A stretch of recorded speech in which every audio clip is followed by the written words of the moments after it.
Salut à tous.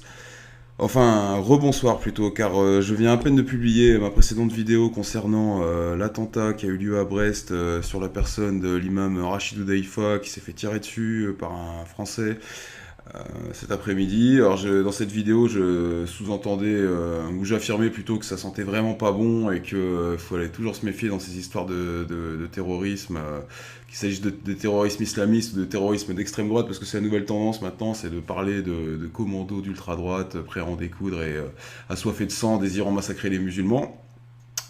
Donc cette vidéo ayant à peine eu le temps d'être publiée, je suis tombé sur un document là qui circule sur Twitter et sur les réseaux sociaux, je suppose. Alors je fais cette vidéo pour la porter à la connaissance d'un maximum de monde et pour inviter les gens à la partager également.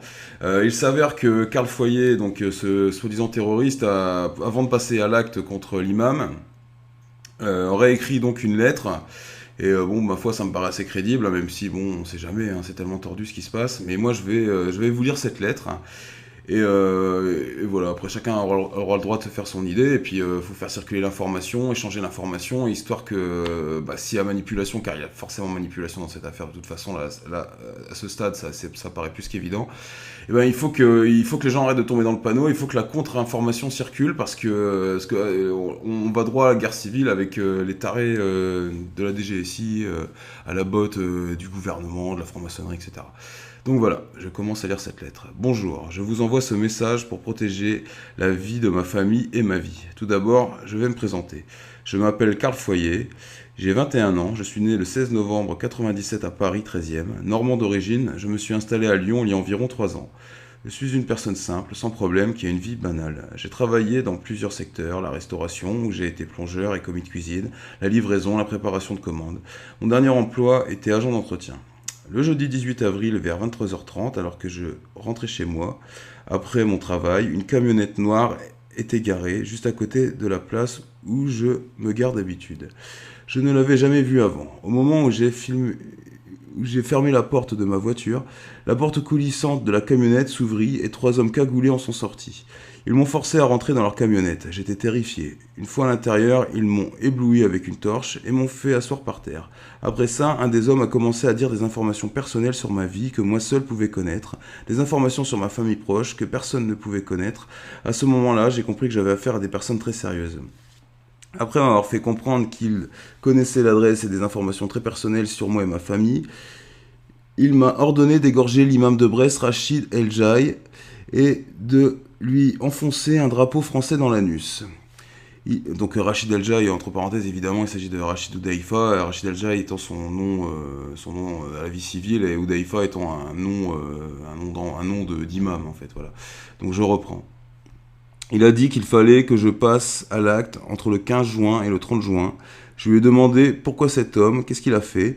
Un des hommes m'a donné un coup de poing dans le ventre pour réponse. Il m'a dit que si je ne le tuais pas, c'est ma mère, mon père et ma sœur et moi qui seraient tués. Après, il m'a glissé un papier dans la poche où il était écrit Imam de Brest, Rachid El Jaï, 15-30 juin. Drapeau français, anus. Couteau, cou. Je n'ai aucune information sur ces personnes, à part qu'ils étaient 4, je crois, mais je ne suis pas sûr. Et que l'un des hommes a reçu un coup de téléphone. Le nom qui s'est affiché sur l'écran était alors Patrick Calva, si je lis bien. À part ça, je ne connais rien d'autre. Ça doit être une mafia très puissante qui se sert de moi pour tuer un de leurs ennemis. Il m'a dit aussi qu'il savait si je me rendrais à la police et que de toute manière ça ne servirait à rien. Je pense qu'ils ont des relations avec les flics.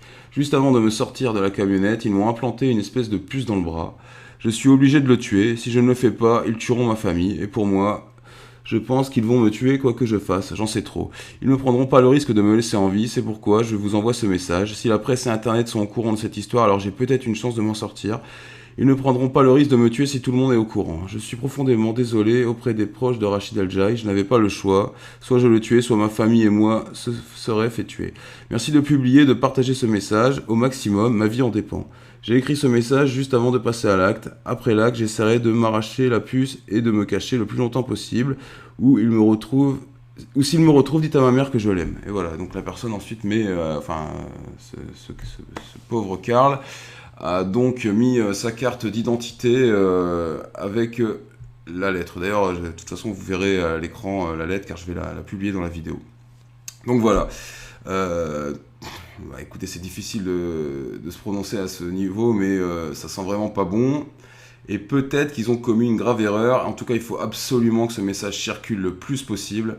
Parce que là, c'est extrêmement grave. Mais et en même temps, c'est extrêmement intéressant parce que cette fois-ci, ils sont vraiment mis à nu, quoi, hein. On voit vraiment les méthodes de ces pourritures.